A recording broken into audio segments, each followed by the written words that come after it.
5 ওয়াক্ত সালাতের ব্যাপারে আমাদের সবচেয়ে বেশি সিরিয়াস থাকা প্রয়োজন। 5 ওয়াক্ত সালাতের ব্যাপারে যে যত বেশি ডিসিপ্লিন মেনটেন করতে পারবে, তার জীবন তত সাজানো গোছালো হবে, তার জীবন তত পরিপাটি হবে, তার ব্যবসা বাণিজ্য তত সুন্দর হবে, তার শিক্ষা জীবন, তার কর্মজীবন ততই সুন্দর হবে। কিন্তু 5 ওয়াক্ত সালাত মসজিদ জামাতের সাথে আদায় যদি কেউ ঘাটতি করে ফেলে, তার জীবনের ছন্দপতন ঘটবে, মানে বৈষয়িক জীবনের ক্ষেত্রেও, পরকালীন জীবনের ক্ষেত্রেও। আরেকটা হাদিস বলে আমি আমার আলোচনা শেষ করে দিব। হাদিসটা এসেছে সুনানে তিরমিজিতে। আব্দুল্লাহ ইবনে আব্বাস রাদিয়াল্লাহু আনহু বলছেন, আল্লাহ রাসূল বললেন, একদিন আতানি লাইলাতু রাব্বি তাবারাকা ওয়া তাআলা ফি আহসানি সূরাতিন, একদা এক রাতে আল্লাহ আমার কাছে আসলেন তার উত্তম আকৃতি নিয়ে। হাদিসটি হাসান সনদে বর্ণিত হয়েছে। আল্লাহ রাসূল বলছেন, একদা এক রাতে আল্লাহ আমার কাছে আসলেন তার উত্তম আকৃতি নিয়ে। فوضع يده بين كتفي حتى وجدت بردها بين ثديي, তিনি তার হাতকে আমার মানে কাঁধ বরাবর, দুই কাঁধের মাঝখানে রাখলেন। তিনি আমার কাছে এসে বলছেন, হাল তাদরি ফিমা ইয়াখতাসিমুল মালাউল আলা, আচ্ছা মুহাম্মদ, আকাশের সম্মানিত ফেরেশতারা কি নিয়ে কথাবার্তা বলছে তুমি কি জানো? আকাশের সম্মানিত ফেরেশতারা কথা বলছে, একে অপরের সাথে কথা বিনিময় করছে, তারা কি নিয়ে কথা বলছে তুমি জানো? আল্লাহ রাসূল বলছেন, আল্লাহ আমি তো জানি না তারা কি নিয়ে কথাবার্তা বলছে। রাসূলুল্লাহ সাল্লাল্লাহু আলাইহি ওয়াসাল্লাম বললেন, ফাওয়াজাদা ইয়াদাহু বাইনা কাতিফাইয়া হাত্তা ওয়াজাদতু বারদাহা বাইনা সাদইয়া। আল্লাহ তাআলা এই কথা বলার পরেই আল্লাহ তাআলা তার হাতকে আমার দুই কাঁধ বরাবর রাখলেন। হাত্তা ওয়াজাদতু বারদাহা বাইনা সাদইয়া, আমি আমার বুকের মধ্যে তার শীতলতা অনুভব করলাম। আমি আমার বুকের মধ্যে একটা শীতলতা অনুভব করলাম, ঠান্ডা অনুভব করলাম। হাত্তা আলিমতু মা বাইনাস সামাওয়াতি ওয়াল আরদ, সাথে সাথে আকাশ জমিনের সব জ্ঞান আমার ভিতরে চলে আসলো। কোথায় কি ঘটছে আর আকাশ জমিনের যত জ্ঞান আমি সব পেয়ে গেলাম। এরপর আল্লাহ আবার বলছেন, ইয়া মুহাম্মদ হাল তাদরি ফিমা ইয়াখতাসিমুল মালাউল আলা, মুহাম্মদ বলো তো আকাশের সম্মানিত ফেরেশতারা পরস্পর কি নিয়ে কথাবার্তা বলছে? হে আল্লাহ আমি জানি তারা কি নিয়ে কথাবার্তা বলছে। আনিল কাফফারাত, গুনাহ ক্ষমা হয় কিভাবে, কিভাবে গুনাহ ক্ষমা হয়ে যায়, ক্ষমা না চাইলেও গুনাহ ক্ষমা হয়ে যায়, তারা এটা নিয়ে কথাবার্তা বলছে। কাফফারা সম্পর্কে কথাবার্তা বলছে, গুনাহ ক্ষমা পাওয়ার উপায় নিয়ে কথাবার্তা বলছে।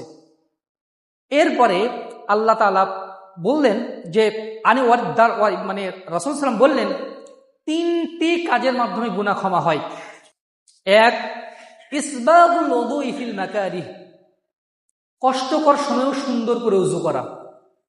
আমরা যখন ওযু করি, ওযু করার সময় আমাদের অঙ্গ প্রত্যঙ্গের মাধ্যমে যাবতীয় পাপ ঝরে যায়। যখন হাত ধোয়া হয় হাতের পাপগুলো ঝরে যায়, এমনকি হাতের সাথে সর্বশেষ ফোঁটা যে পানি থাকে ওই পানির মাধ্যমে পাপ ঝরে যায়। বান্দা যখন মুখ ধোয়, মুখ ধোয়ার সাথে তার মুখের পাপগুলো, ত্বকের গালের পাপগুলো ঝরে যায়, এমনকি তার দাড়ির শেষ ফোঁটা পানির সাথেও পাপ ঝরে যায়। সে যখন নাকে পানি দেয়, কুলি করে, মুখের, নাকের, চোখের পাপগুলো ঝরে যায়। যখন সে কান মাসা করে, কানের পাপগুলো বের হয়ে যায়। যখন সে মাথা মাসা করে, মাথার কুচিন্তা কুবুদ্ধির মাধ্যমে যে পাপগুলো করা হয়েছিল ওগুলো ঝরে যায়। যখন সে পা ধয়, পায়ের পাপগুলো ঝরে যায়। আপনি যখন ওযু করবেন, এই জন্য ওযুর সময় একটু খেয়াল করবেন যে আমি হাত ধুচ্ছি, আমার পাপগুলো হয়তো ঝরে যাচ্ছে। দেখবেন যে ওযুতে আপনি আলাদা একটা প্রশান্তি অনুভব করবেন। দেখেন, আপনি ওযুর সময় এই অনুভূতিটা যদি নিয়ে আসেন, আল্লাহ তো বলেছেন, রাসূল তো বলেছেন, সত্য কথা, যে ওযু করলে অঙ্গ প্রত্যঙ্গের পাপগুলো আল্লাহ তাআলা ঝরিয়ে দেন। হয়তো আল্লাহ আমার হাতের পাপগুলো ঝরিয়ে দিচ্ছেন। দেখবেন যে হাত ধোয়াতে, মুখ ধোয়াতে আপনি আলাদা ধরনের একটা শান্তি অনুভব করছেন। আল্লাহ রাসূল বলছেন পাপের কাফারা হয় 3টি কাজে। এক, ইসবাগুল উযু ফিল মাকারিহি, কষ্টকর হলেও সুন্দর করে ওযু করা। আমরা অনেক সময় ওযুতে তাড়াহুড়া করি না, একটু সুন্দরভাবে ওযু করবেন, ধীরে সুস্থে। 2, ওয়াকাসরাতুল খুতুই ইলাল মসজিদ, অধিক পদক্ষেপে ওয়া মাশুল আকদাম ইলা জামাআত, কোনো বর্ণায় ভিন্নতা রয়েছে, যে মানে মৌলিক কথা হচ্ছে মসজিদে ফরজ সালাতের জন্য হেঁটে হেঁটে আসে। মসজিদে ফরজ সালাত আদায়ের জন্য বাড়ি থেকে হেঁটে হেঁটে মসজিদে ফরজ সালাত আদায়ের উদ্দেশ্যে আসে, আবার হেঁটে হেঁটে চলে যায়। 3 ওয়া ইনতিযারুস সালাতি বা'দা সালাত, এক সালাতের পরে আরেক সালাতের জন্য অপেক্ষমান থাকে, অথবা এক সালাত আদায়ের পরে বসে বসে একটু তাসবিহ তাহলিল করে, বসে বসে তাসবিহ তাহলিল করে। আমাদের অনেকেরই একটা অভ্যাস আছে, সালাত শেষ, আসসালামু আলাইকুম রাহমাতুল্লাহ, আসসালামু আলাইকুম রাহমাতুল্লাহ, উঠে চলে গেলাম। এটা কিন্তু উচিত নয়। অন্তত আল্লাহু আকবার, আস্তাগফিরুল্লাহ, আস্তাগফিরুল্লাহ, আস্তাগফিরুল্লাহ, আল্লাহুম্মা আনতাস সালাম মিনকাস সালাম তাবারাকতা ইয়া যাল জালালি ওয়াল ইকরাম, আল্লাহুম্মা আ'ইন্নি আলা যিকরিকা ওয়া শুকরিকা ওয়া হুসনি ইবাদাতিক, এতটুকু না বলা পর্যন্ত আপনি উঠবেন না। আল্লাহ রাসূল মুআয ইবনে জাবাল রাদিয়াল্লাহু আনহুকে বললেন, হে মুআয, আমি তোমাকে একটা দোয়া শিখাবো, ফরজ সালাতের পরে তুমি এই দোয়া পাঠ করা ছাড়বা না। আল্লাহ রাসূল নির্দেশ দিয়েছেন মুআয ইবনে জাবাল রাদিয়াল্লাহু আনহুকে, কি দোয়াটা? আল্লাহুম্মা, হে আল্লাহ, আইননি, আমাকে তৌফিক দান করো, আলা যিকরিকা, যেন আমি তোমার জিকির করতে পারি, তোমাকে স্মরণ করতে পারি, ও শুকরিকা, তোমার শুকরিয়া আদায় করতে পারি, ও হুসনি ইবাদাতিক, তোমার ইবাদত সুন্দরভাবে আদায় করতে পারি, সুন্দর সুন্দর ইবাদত বন্দী করতে পারি, তুমি আমাকে সেই তৌফিক দান করো। যখন বান্দা মুসল্লাতে থাকে, মানে জিকির আজকার করে, তাসবিহ তাহলিল করে, তখন ফেরেশতারা তার জন্য দোয়া করে। জানেন, ফেরেশতারা দোয়া করে। কেউ যদি আজান হয়ে গেল আর আগে ভাগে মসজিদে এসেছে, আর 2 রাকাত সালাত আদায় করে বসে আছে যে কখন মুয়াজ্জিন সাহেব একামত দিবে আর সালাত শুরু হয়ে যাবে, সে বসে আছে, ফেরেশতারা ওই বান্দার জন্য দোয়া করতে থাকে, আল্লাহুম্মা গফির লাহু, আল্লাহুম্মা তুব আলাইহি, আল্লাহুম্মা গফির লাহু, আল্লাহুম্মা তুব আলাইহি, আল্লাহ ক্ষমা করো, ক্ষমা করো, আল্লাহ বান্দাকে ক্ষমা করো, আল্লাহ তার তওবা কবুল করো। ফেরেশতাদের দোয়া লাভ করা কি চারটিখানি ব্যাপার?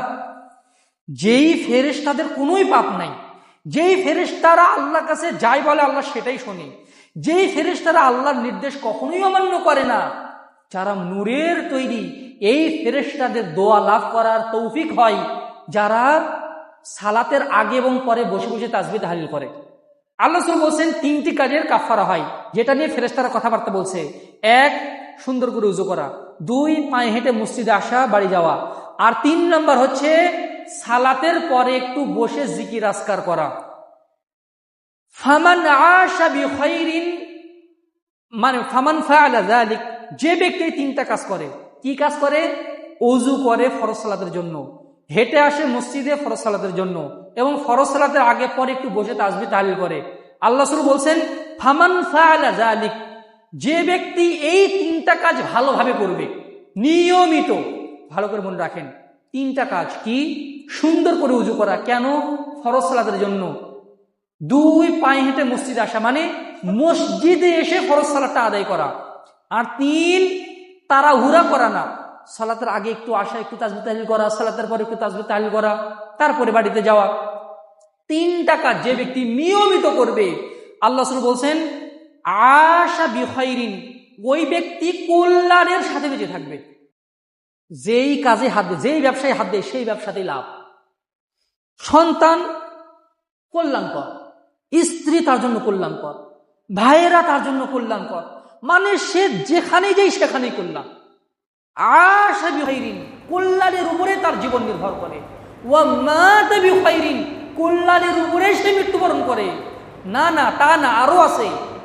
ওয়া কানা মিন খতিয়াতিহি কায়াউমিন ওয়ালাদাতহু উম্মুহু, সে এমন ভাবে কবরে যায় ওই ব্যক্তির মতো হয়ে, সদ্য ভূমিষ্ঠ শিশুর মতো নিষ্পাপ হয়ে যায়। সুবহানাল্লাহ বিহামদিহি। 4টিখানি কথা মনে করেন না। সদ্য ভূমিষ্ঠ সন্তান, যে এইমাত্র মায়ের পেট থেকে দুনিয়াতে আসলো, যার কোনোই পাপ নাই, যে ব্যক্তি নিয়মিত 5 ওয়াক্ত সালাতের ব্যাপারে যত্নশীল হয়, ওই ব্যক্তি সদ্য ভূমিষ্ঠ সন্তানের মতো নিষ্পাপ হয়ে যায়। সুবহানাল্লাহ বিহামদিহি ওয়া সুবহানাল্লাহিল আযীম। আরেকটি হাদিসে রাসূল সাল্লাল্লাহু আলাইহি ওয়াসাল্লাম বলছেন মান তাওয়াদ্দা ফাসবাগা ওযুআহু, যে ব্যক্তি ওযু করলো, ওযুটাকে সুন্দর করে করলো, ফায়াকুমু ফি সালাতিহি, সালাত দাঁড়িয়ে গেল, ওয়া ইয়াফহামু মা ইয়াকুলু ফীহিমা, এবং সালাতে কি কি পড়েছে বুঝে বুঝে পড়েছে। অনেক সময় আমরা সালাত আদায় করছি, মন চলে গেছে ওইদিকে, মন চলে গেছে ওইদিকে, ব্যবসার হিসাব নিকাশ সব সালাতের ভিতরে ক্যালকুলেশন হয়ে যাচ্ছে, সালাত শেষ, হিসাব কমপ্লিট। এরকম আমাদের সালাত হয়ে যায় না। আল্লাহ রাসূল বলছেন সালাতটা কোয়ালিফাইড সালাত হতে হবে, যেন তেন সালাত না। আর মনে রাখবেন, এই সালাত আদায় করা জিহাদের মাঠে জীবন মরণের লড়াই করার চেয়েও কঠিন কাজ হচ্ছে পূর্ণ মনোযোগ ধরে রাখে 2 রাকাত সালাত আদায় করা। যে ব্যক্তি জীবনে একবারও যদি কোনো ব্যক্তি যদি এই সালাতটা আদায় করতে পারে, সে সফল বান্দা। আল্লাহ রাসূল বলছেন এমনভাবে সালাত আদায় করে, পূর্ণ মনোযোগ ধরে রাখতে পেরেছে ওয়াফহামু মা ইয়াকুলু ফীহিমা, শুরু থেকে নিয়ে শেষ পর্যন্ত কি কি দোয়া পড়েছে সব বুঝে বুঝে পড়েছে, চিন্তা ভাবনা করে পড়েছে। ওয়াকানা সে এমনভাবে সালাত শেষ করে কায়াউমিন ওয়ালাদাতু উম্মুহু লাইসা আলাইহি খাতিয়া, এমনভাবে সালাতটা শেষ করে যেন সে আজকেই মায়ের পেট থেকে জন্মগ্রহণ করলো, তার কোনো পাপ নেই। সুবহানাল্লাহি বিহামদিহি। আল্লাহ রাসূল যখন এই কথাগুলো আল্লাহকে শুনিয়ে দিলেন যে আল্লাহর ফেরেশতারা এই কথা বলছে, তখন আল্লাহ তাআলা বললেন হ্যাঁ ঠিক আছে, ফেরেশতারা এই কথাই বলেছেন, মানে আল্লাহ তাআলা মুহাম্মদ সাল্লাল্লাহু আলাইহি সাল্লামকে এটা সমর্থন করলেন। এরপরে আল্লাহ তাআলা আল্লাহ রাসূলকে একটা দোয়া শিক্ষা দিলেন, হে মুহাম্মদ আপনি যখনই সালাত আদায় করবেন, সালাতের পরে এই দোয়াটা পাঠ করবেন। কোন দোয়া? আল্লাহুম্মা ইন্নী আসআলুকা ফি'লাল খায়রাত ওয়া তারকাল মুনকারাত ওয়া হুব্বাল মাসাকিন ওয়া ইযা আরাদতা বিইবাদিকা ফিতনাতান ফাকবিদনি ইলাইকা গায়রা মাফতুনিন। দোয়াটা করেন তো, আল্লাহুম্মা ইন্নী আসআলুকা ফি'লাল খায়রাত ওয়া তারকাল মুনকারাত ওয়া হুব্বাল মাসাকিন ওয়া ইযা আরাদতা বিইবাদিকা ফিতনাতান ফাকবিদনি ইলাইকা গায়রা মাফতুনিন। এর অর্থ হচ্ছে, হে আল্লাহ আসআলুকা ফি'লাল খায়রাত, আমি তোমার কাছে তৌফিক চাই যেন আমি জীবনে ভালো ভালো কাজগুলো করতে পারি। ওয়া তারকাল মুনকারাত, তোমার কাছে তৌফিক চাই যেন আমি খারাপ কাজগুলো বর্জন করতে পারি। তোমার কাছে তৌফিক চাই যেন আমি গরিব মিসকিনদেরকে ভালোবাসতে পারি। গরিব মিসকিনদেরকে আল্লাহ সন্তুষ্টির জন্য ভালোবাসাও ইবাদত, যার মাধ্যমে আল্লাহ সন্তুষ্ট অর্জিত হয়। ওয়া ইযা আরাদতা বিইবাদিকা ফিতনাতান আও বিকওমিন ফিতনাতান, কোনো বান্দাকে পরীক্ষা করার ব্যাপারে যদি তুমি ইচ্ছা করো, এই বান্দাকে আমি পরীক্ষা করব, ইমানের অগ্নি পরীক্ষা নিব, আর যদি তুমি মনে করো আমি ওই পরীক্ষাতে পড়লে আমার ইমান টালমাটাল হয়ে যাবে, ফাকবিদনি ইলাইকা গায়রা মাফতুনিন, ওই পরীক্ষায় পড়ার আগে তুমি আমাকে তুলে নাও। এই দোয়াটা কে শিক্ষা দিয়েছেন? আল্লাহ শিক্ষা দিয়েছেন। কাকে শিক্ষা দিয়েছেন? পৃথিবীর সর্বশ্রেষ্ঠ রাসূল এবং সর্বশ্রেষ্ঠ মানুষ মুহাম্মদ রাসূলুল্লাহ সাল্লাল্লাহু আলাইহি ওয়াসাল্লামকে শিক্ষা দিয়েছেন। আল্লাহুম্মা ইন্নী আসআলুকা ফি'লাল খায়রাত ওয়া তারকাল মুনকারাত ওয়া হুব্বাল মাসাকিন ওয়া ইযা আরাদতা বিইবাদিকা ফিতনাতান ফাকবিদনি ইলাইকা গায়রা মাফতুনিন। আল্লাহ রাসূল বললেন, হে আল্লাহ, তারা আরেকটা বিষয় নিয়ে কথাবার্তা বলছে ফেরেশতারা, কি? আনিল মুনজিয়াত, মুক্তি দেয় মানুষকে, অথবা কোন কোন বর্ণনা এসেছে মানুষের মর্যাদা বৃদ্ধি করে। অন্য একটা বর্ণনা এসেছে আল্লাহ সাল্লাল্লাহু আলাইহি ওয়াসাল্লাম বলছেন, জান্নাতে এত সুন্দর সুন্দর প্রাসাদ রয়েছে যার বাইরের দৃশ্য ভিতর থেকে দেখা যায়, ভিতরের দৃশ্য বাইরে থেকে দেখা যায়। কাদের জন্য? লিমান আলান আল কালাম, যার কথা নরম, খুব নম্র মানুষ, মানুষের সাথে খুব মিষ্টি ভাষায় কথা বলে। ওয়া আতাবা সিয়াম ওয়া আতবা সিয়াম, নফল সিয়াম পালন করে। ওয়া আফশুস সালাম ওয়া ইফশাউস সালাম, বেশি বেশি সালামের প্রচলন ঘটায়। ওয়াসাল্লা লিল্লাহি বিল্লাইল ওয়ান নাসু নিয়াম, আরেকটা বর্ণনা এসেছে ওয়াইতামু তাআম, মানুষকে খাবার খাওয়ায়, পানি পান করায়, অথবা একটু চা নাস্তা করালো, অথবা বাড়িতে দাওয়াত করে খাওয়ালো। এবং 5 নম্বরে বলা হয়েছে দুটি বর্ণনা একসাথে, যে ওয়াসাল্লা লিল্লাহি বিল্লাইল ওয়ান নাসু নিয়াম, মানুষ যখন ঘুমিয়ে পড়ে তখন সে অলসতার চাদর ছুঁড়ে ফেলে তাহাজ্জুদে দাঁড়িয়ে যায়। তাদের জন্য রয়েছে মর্যাদা, দুনিয়ার মানুষ তাকে সম্মান করে, জান প্রাণ দিয়ে তাকে ভালোবাসে। সুবহানাল্লাহি ওয়া বিহামদিহি, আল্লাহ তাআলাও তাকে ভালোবাসেন। এমন জান্নাত তার জন্য প্রস্তুত করা হয়েছে, তুরা যুহুরুহা মিন বুতুনিহা ওয়া বুতুনুহা মিন যুহুরিহা, যার ভিতরের দৃশ্য বাইরে থেকে দেখা যায়, বাইরের দৃশ্য ভিতর থেকে দেখা যায়। তাহলে কি জান্নাতটা এরকম হবে কাছের মতো? না না না না। আ'দাতু লি'ইবাদিস সালিহিন মা লা আইনুন রাআত ওয়ালা উযুনুন সামিআত ওয়ালা খাতার আলা কলবি বাশার। আমি বান্দার জন্য এত সুন্দর নাজ-নিয়ামত সৃষ্টি করেছি জান্নাতের মধ্যে, কোনো চোখ কোনো দিন দেখেনি, কোনো কান কোনো দিন শোনেনি, কোনো হৃদয় কখনো কল্পনাই করেনি। আমরা ওই জান্নাতের ভিখারি, আমরা ওই জান্নাতে যেতে চাই, যেই জান্নাতে চাকরি বাকরির কোনো ঝামেলা থাকবে না, যেই জান্নাতে স্ত্রী পরিবার পরিজন সন্তানকে কোন স্কুলে পড়াবো, কোন মাদ্রাসায় পড়াবো, ভবিষ্যতে কি হবে না হবে, বাজার ঘাট চাকরি বাকরি আর ব্যবসা বাণিজ্যের ঝামেলা আর পেশাব পায়খানা খাবার দাবার বাজার ঘাট কোনো ঝামেলা থাকবে না। সেখানে পেশাব পায়খানার কোনো ঝামেলা থাকবে না। মানুষ কখনো বৃদ্ধ হবে না, হাঁটুর ব্যথা, কোমরের ব্যথা, চোখের সমস্যা, চুল পেকে যাওয়া, এই সমস্যাগুলো থাকবে না। মানুষ বুড়া হয়ে যাওয়া, বুড়িয়ে যাওয়া, চামড়া ভাঁজ পড়া, এগুলো থাকবে না। মানুষ আরও দিন দিন আরও যৌবন প্রাপ্ত হবে, যুবক হবে। আল্লাহ তাআলা তার চক্ষু শীতলকার স্ত্রী দান করবেন, হুরুল আইন, আনত নয় না, স্ত্রী তাদেরকে দান করবেন। এই জান্নাতের আমরা আকাঙ্ক্ষী, আমরা ওই জান্নাতে যেতে চাই। আর ওই জান্নাতে যাওয়ার জন্য অবশ্যই কিছু চেষ্টা করতে হবে দুনিয়াতেই। আপনি যদি ভালো ব্যবসায়ী হতে চান, টাকা কি এমনিতে আপনার পকেটে আসে? এমনিতে টাকা পকেটে আসে? ব্যবসার জন্য যদি আপনি একটু ঘাম না ঝরান, ফোন টোন যদি না করেন, একটু পরিশ্রম যদি না করেন, টাকা তো কেউ আপনাকে এমনি দেয় না। আপনাকে পরিশ্রম করে টাকা উপার্জন করতে হয়। একটা স্টুডেন্ট এমনিতে তো ভালো রেজাল্ট করে না, তার জন্য তাকে পরিশ্রম করতে হয়। এই দুনিয়াটা একটা পরীক্ষার জায়গা, এখানে একটু পরিশ্রম করতে হয়। আল্লাহ তাআলা জান্নাতের রাস্তাকে কণ্টকাকীর্ণ কঠিন করে দিয়েছেন, যেন বান্দা একটু কষ্ট স্বীকার করে। আর জাহান্নামের রাস্তা সহজ, শয়তানের তাবেদারি করা সহজ। সুতরাং মর্যাদাবান কোনো কিছু পেতে চাইলে অবশ্যই তার জন্য ত্যাগ স্বীকার করতে হয়। সেটা ইবাদতের মাধ্যমে, অর্থনৈতিক বিসর্জনের মাধ্যমে, জীবন দানের মাধ্যমে, সময়ের কুরবানির মাধ্যমে, যে কোনো মাধ্যমে হলেও আল্লাহর দ্বীনের জন্য, পরকালের জন্য, আল্লাহর আনুগত্যের জন্য আমাকে আপনাকে অবশ্যই কিছু করতে হবে। আল্লাহর দয়া লাভ করার জন্য, দুনিয়াবী জীবনে শান্তি লাভ করার জন্য, পরকালীন জীবনেও শান্তি লাভ করার জন্য। আমরা কি কেউ কি আছি আমরা শান্তি চাই না? আমরা কি কেউ কি আছি নিজেদের কষ্ট চাই? আমরা কেউ কি আছি নিজেদেরকে জাহান্নামের খোরাক বানাতে চাই? অথচ আমরা আমাদের ইচ্ছার বিরুদ্ধেই চলছি। আমরা জাহান্নাম চাই না, জাহান্নামের পথেই হাঁটছি, আর মনে করছি যে আমি জান্নাতে যাব। আমি জান্নাতের রাস্তা ধরিনি, আর আমি বলছি যে আমি জান্নাতে যাব। আফতাবনগরের রাস্তা এই দিকে, আর আমি এই দিকে যাচ্ছি, আর আমি আফতাবনগর যাব। এই দিকে আমি সোজা হাঁটলাম, আমি কি আফতাবনগর যেতে পারবো?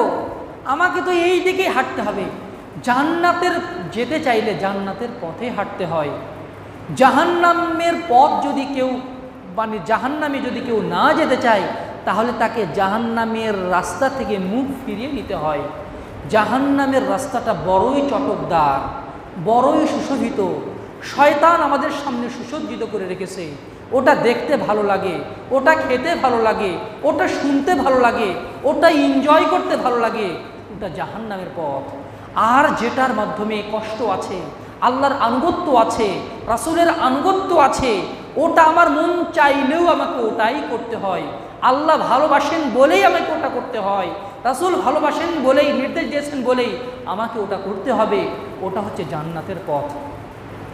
আল্লাহ তাআলা আমাদেরকে মানসিকভাবে, শারীরিকভাবে, সময়ের দিক থেকে, সমগ্র দিক থেকে জান্নাতে যাওয়ার উপযোগী আল্লাহ জীবন আমাদেরকে দান করুন। আমাদের জীবনটা যেন আল্লাহর আনুগত্যেই যেন অতিবাহিত হয়। আমাদের টাকা পয়সা যেন আল্লাহর আনুগত্যেই ব্যয় হয়। আমাদের স্ত্রী পরিবার পরিজন সন্তান সন্ততি যেন আল্লাহর আনুগত্যেই বড় হয়ে ওঠে, আল্লাহর আনুগত্যেই যেন তারা বেড়ে ওঠে। তারা যেন আমাদের বিপক্ষে না যায়, তারা যেন আমাদের পক্ষে থাকে। আমার এই জবান, আমার এই শরীর, আমার এই চামড়া, আমার এই চোখ, আমার এই কান, এগুলোও আমার আপন নয়।